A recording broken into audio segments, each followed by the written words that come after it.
नमस्कार विद्यार्थियों, मैं Mahendra fast and last study YouTube पर आपका हार्दिक स्वागत करता हूं। हम भारतीय राज्य व्यवस्था पढ़ रहे थे। इसके अंदर हमने संविधान के भाग पढ़े थे पिछली क्लास में। आज क्लास में हम जो संविधान है, इस संविधान की अनुसूची के बारे में पढ़ेंगे। अगली जो क्लास होगी उसके अंदर संशोधन पढ़ लेंगे और उससे अगली के अंदर हम अनुच्छेदों के बारे में पढ़ लेंगे। ये मुख्य रूप से छोटे छोटे टॉपिक हैं। तो देखते हैं इसके अंदर, यानी भारतीय संविधान की अनुसूचियां प्रमुख रूप से जब हमारा संविधान बनकर तैयार हुआ था उस समय मूल अनुसूचियां तो थी 8। उसके बाद इसके अंदर संशोधन होकर क्या हो गई, 4 अनुसूचियां और जुड़ गई। अब वर्तमान समय में कुल कितनी है, 12। तो ठीक है, तो अलग अलग 3 क्वेश्चन हो गए, यानी अनुसूचियां थी कितनी, तो 8 थी। उसके अंदर 4 जो संशोधन होके क्या कितने हो गई, वर्तमान समय में 12 हो गई है। तो देखते हैं प्रथम अनुसूची, यानी प्रथम अनुसूची के अंदर क्या है ऐसा। तो प्रथम अनुसूची के अंदर जो भारत है, इस भारत के जितने भी राज्य हैं यानी उनकी संख्या दे रखी है और जितने भी केंद्र शासित प्रदेश हैं उनकी संख्या दे रखी है। यानी कि जो पहला भाग है उसके अंदर भी यही बातें हैं और पहली अनुसूची है उसके अंदर भी यही बातें हैं और जो अनुच्छेद है वो 1 से लेकर 4 तक है। तो प्रथम अनुसूची में क्या दे रखा है, यानी भारत के जो राज्य हैं, केंद्र शासित प्रदेश हैं, उनकी संख्या दे रखी है। जो कितनी कितनी है, 28 तो क्या है राज्य है और 8 क्या है अनुसूचियां हैं। तो ये पहली अनुसूची के अंदर है। दूसरी अनुसूची है उसके अंदर वेतन व भत्ते दे रखे हैं। वेतन किनको मिलते हैं, जैसे राष्ट्रपति हुआ, प्रधानमंत्री हुआ, उपराष्ट्रपति हुआ, उनको वेतन मिलते हैं। साथ ही साथ उनको जो फ्री की व्यवस्था है वो भी मिलती है, यानी गाड़ी उनके गेट के ऊपर ही खड़ी हो जाती है। यानी भत्ते मिलते हैं, टेलीफोन का बिल मिलता है और भी उनकी जो सुख सुविधाएं होती हैं वो सभी किसके द्वारा दी जाती है, संसद के द्वारा ये सभी की सभी चीजें दी जाती हैं। तो दूसरी अनुसूची में ये कहा गया है या दूसरी अनुसूची में ये बातें हैं। तीसरी अनुसूची है उसके अंदर कहा है यानी शपथ।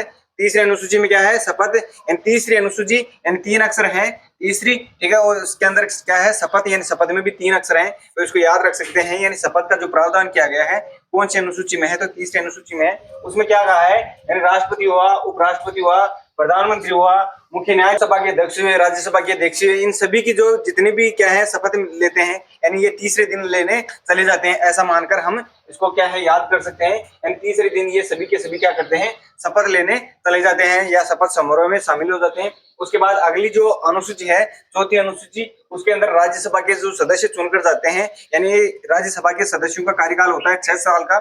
उसके अंदर क्या होता है कि हर 2 साल बाद क्या होते हैं, रिटायर्ड होके फिर नए चुनकर जाते हैं। तो ये अलग अलग क्षेत्रों से चुनकर जाते हैं। अलग अलग क्षेत्र, जैसे खिलाड़ी हुआ, यानी जो भारत के अंदर भारत के लिए काम किया है खिलाड़ी के रूप में या अच्छी उसकी पहचान है, तो उनको यहाँ पर यानी चुनकर लेके जाते हैं। और जैसे कलाकार हुआ, कोई साहित्य के अंदर उसने बढ़िया काम किया है या भारत के लिए उत्कृष्ट कार्य किए हैं जिन्होंने, उनको वहां पर चुनकर भेजा जाता है। यानी संसद के अंदर 2 क्या होते हैं, राज्यसभा और लोकसभा 2 सदन होते हैं। तो राज्यसभा जो सदन है उसके अंदर प्रति यानी 6 वर्ष के लिए तो वो कार्यकाल करता है, यानी उसका कार्यकाल 6 वर्ष का होता है।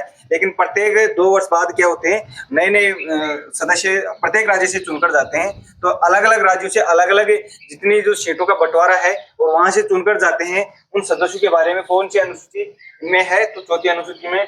उसके बाद है अगली अनुसूची 5वीं। इसके अंदर है कि अनुसूचित जाति हुई, अनुसूचित जनजाति हुई, उनके लिए अलग से प्रशासन की व्यवस्था के जो प्रावधान है वो 5वीं अनुसूची में है। यानी अनुसूचित जाति और अनुसूचित जनजाति है उसके लिए प्रशासन की व्यवस्था कहाँ है, 5वीं अनुसूची में है। उसके बाद है 6ठी अनुसूची। इसके अंदर है असम हुआ, मेघालय हुआ, त्रिपुरा हुआ, मिजोरम हुआ, ये जनजातीय क्षेत्र हैं। यानी जनजातीय राज्य हैं कौन कौन से, असम, मेघालय, त्रिपुरा और मिजोरम। इनको विशेष राज्यों का प्रावधान था, जैसे जम्मू कश्मीर को अलग से प्रावधान था उसी हिसाब से इनको भी क्या है प्रावधान है। जो हमारे भारत के नक्शे के अंदर यहाँ देखो असम है, इस असम को हम 7 बहनों के नाम से जानते हैं। तो 7 बहनों में से ये जो 4 राज्य हैं, असम हुआ, उसके बाद आगे क्या है मेघालय है, उसके बाद जो त्रिपुरा है ये बांग्लादेश से घिरा हुआ है तीनों ओर से, त्रिपुरा हुआ, फिर मिजोरम। यानी ये चारों राज्य जो पास पास में है, ये यहाँ की जो जनजाति है, यानी जहाँ क्या है जनजाति, जाति नहीं जनजाति है, उनको ये अलग से प्रावधान दे रखा है। कौन सी अनुसूची में, 6ठी अनुसूची में। उसके बाद अगली अनुसूची आती है 7वीं। 7वीं के अंदर हमारे जो भारत है, इस भारत के अंदर संघ होता है। संघ को हम देश कहते हैं, ये केंद्र शासित यानी केंद्र है, केंद्र की सरकार, ठीक है। संघ को क्या कह सकते हैं, केंद्र की सरकार। वहां पर लोकसभा राज्यसभा चुनकर जाती है तो वो कानून बनाती है। तो संघ के लिए, भारत के लिए जो भी कानून बनाती है तो वो कहाँ बनते हैं, इसके अंदर बनते हैं। इस यानी इसको क्या कहते हैं, सूची कहते हैं। तो 3 सूचियां हैं हमारे। तो 7वीं अनुसूची के अंदर कितनी सूचियां हैं, 3। कौन कौन सी है, संघ हुआ, राज्यसभा हुआ और समवर्ती सूची हुई। तो ये 3 सूचियां हैं जिसके अंदर संघ के अंदर केंद्र की सरकार है, उसमें लोकसभा और राज्यसभा क्या होते हैं, वहां पर जाकर कानून बनाते हैं। तो पहले कानून के विषय कितने थे, इसमें 57 थे, फिर उनमें 3 जोड़कर वर्तमान समय में इसमें कुल समय में 100 विषय हो गए हैं। इसके बाद देखते हैं राज्य। तो राज्य के अंदर क्या होती है, विधानसभा होती है, विधान परिषद होती है। ये दोनों मिलकर क्या बनाती है, राज्यों के लिए कानून बनाती है। तो राज्य के जितने भी कानून है वो कहाँ पर है, इस अनुसूची में है। कौन सी में, 7वीं अनुसूची के राज्य वाली जो समवर्ती राज्य वाली जो है इसके अंदर है। इसके अंदर 5 ऐसे यानी कि जो व्यवस्था कर रखी थी उनको हटाकर क्या कर दिया, समवर्ती सूची के अंदर डाल दिया। समवर्ती सूची है उसके ऊपर राज्य की सरकार और केंद्र की सरकार दोनों कानून बनाती है, सम्मिलित रूप से कानून बनाती है। लेकिन अगर विवाद हो जाता है तो उसके अंदर जो केंद्र की जो सरकार है उसी की मान्यता होती है। तो ये समवर्ती सूची है उसके ऊपर अधिक अधिकार किसका होता है, केंद्रीय सरकार का होता है। तो इसके अंदर राज्य की जो सरकार थी उसमें यानी 5 जो विषय हैं वो निकाल कर कहाँ कर दिए गए, समवर्ती सूची में सम्मिलित कर दिए गए।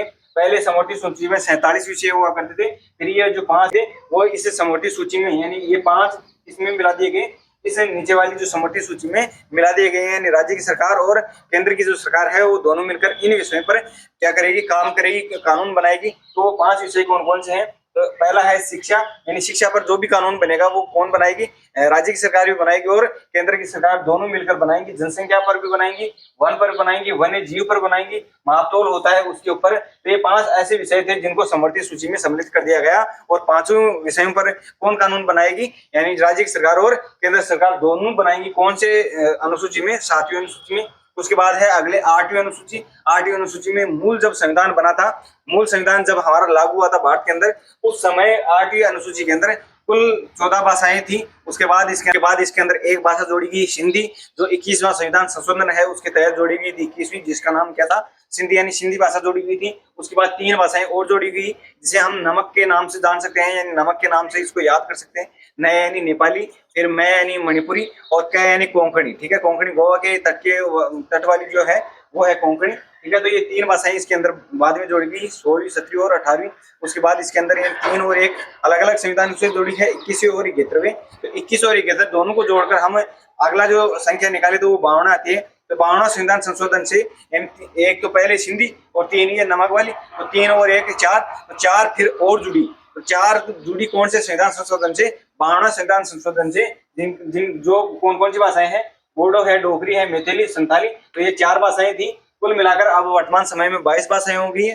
जो लास्ट वाली 4 भाषाएं हैं उनका हम बूटी डोगरी, मेथी काकस हो गई। इससे ट्रिक से याद कर सकते हैं। इससे पहले वाली को नमक से, ठीक है, और उससे पहले वाली जो डायरेक्ट याद कर सकते हैं सिंधी, और उससे पहले कितनी थी, 14 भाषाएं थी। वर्तमान समय में कितनी हो गई है, 22 भाषा हो गई है। इनमें कुल कितने संविधान संशोधन हो चुके हैं, 3 संविधान संशोधन हो चुके हैं। 21वां संविधान संशोधन से सिंधी भाषा को जोड़ा गया था।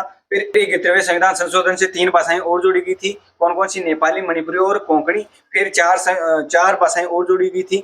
जो 52वां संविधान संशोधन था उससे बूटी डोगरी क्या काकेश हो गई, मेथी काकस हो गई। तो ये आपकी 8वीं अनुसूची के अंदर भाषाओं का जिक्र है, जिसके अंदर क्या होता है कि जो अलग अलग राज्य हैं उनकी अलग अलग भाषाएं हैं, उन्हीं के आधार पर उन्हीं नागरिकों को क्या मिलता है, यानी जो नागरिक हैं उनको उसी भाषा का जो पेपर है वो मिलता है। तो उसी भाषा में वो क्या करते हैं, पेपर देते हैं। बाकी जितने भी राज्य बच गए हैं उनको हिंदी भाषा, यानी हमारे भारत की क्या है भाषा, हिंदी है, तो उसको हिंदी में ही देना पड़ता है पेपर। अगली जो सूचियां हैं, अनुसूचियां, उनको अलग अलग संविधान संशोधन से जोड़ा गया था, क्योंकि ये मूल रूप से थी नहीं, यानी मूल संविधान में थी नहीं, बाद में जोड़ी गई थी।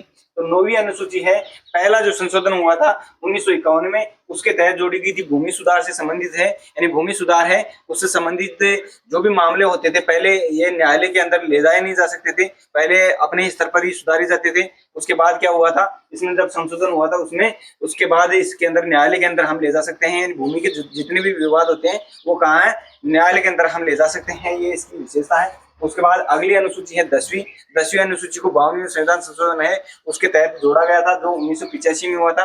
इस समय राजीव गांधी की सरकार थी, तो राजीव गांधी की सरकार बन नहीं रही थी, यानी दल बदल कर रहे थे, यानी जो नेता चुनकर गए थे वो क्या कर रहे थे, अपना दल बदल रहे थे। कांग्रेस से बीजेपी में जा रहे थे, बीजेपी से कांग्रेस में आ रहे थे, ऐसे यानी दल बदल रहे थे। तो दल बदलने की जो प्रथा थी इसको बंद किया था 1985 के अंदर, और इसके अंदर कहा गया था कि अंतिम जो फैसला है वो लोकसभा के अध्यक्ष को है। लोकसभा का अध्यक्ष वर्तमान समय में कौन है, ओम बिरला।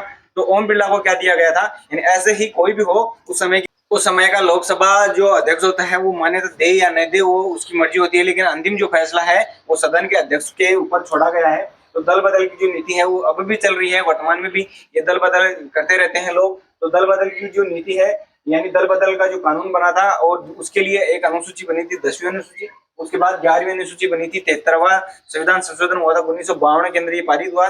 1952 में ये पारित हुआ था और 1953 में ये लागू हुआ था, इसलिए 1952-53 दोनों लिखा हुआ है। इसमें पंचायती राज व्यवस्था की गई थी, यानी पंचायतों के लिए कार्य दिए गए थे, क्योंकि जो सरकार थी वो सरकार पूर्ण रूप से कार्य नहीं कर पा रही थी, गाँव में पहुंच नहीं पा रही थी।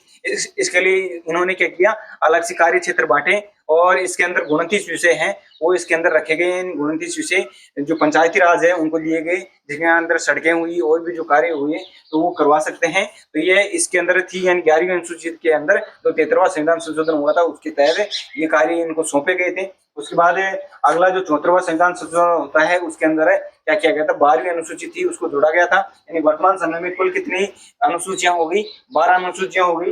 जो 4 बाद में जुड़ी थी, मूल जो संविधान था उसमें कितनी थी, 8 थी। तो 74वें संविधान से कौन सी अनुसूची जुड़ी है, 12वीं अनुसूची जुड़ी है। कब जुड़ी है, 1952-53 में जुड़ी है। नगर इसके अंदर प्रशासन है, नगर प्रशासन है, उसके नगर प्रशासन किसमें, 12वीं अनुसूची में। इसमें फिर और बचे हुए जो 18 प्रकार के कार्य क्षेत्र थे ये भी इनको सौंप दिए गए। तो आपको अनुसूचियां समझ में आई होगी। अगर क्लासेस समझ में आती हैं तो लाइक शेयर कमेंट करें, क्योंकि आप के जो व्यू हैं वो तो आते हैं, लेकिन लाइक और कमेंट कुछ बताते नहीं है। कि चैनल पर नए हैं तो चैनल को क्या करें, सब्सक्राइब करें। जय हिंद, जय भारत, वंदे मातरम।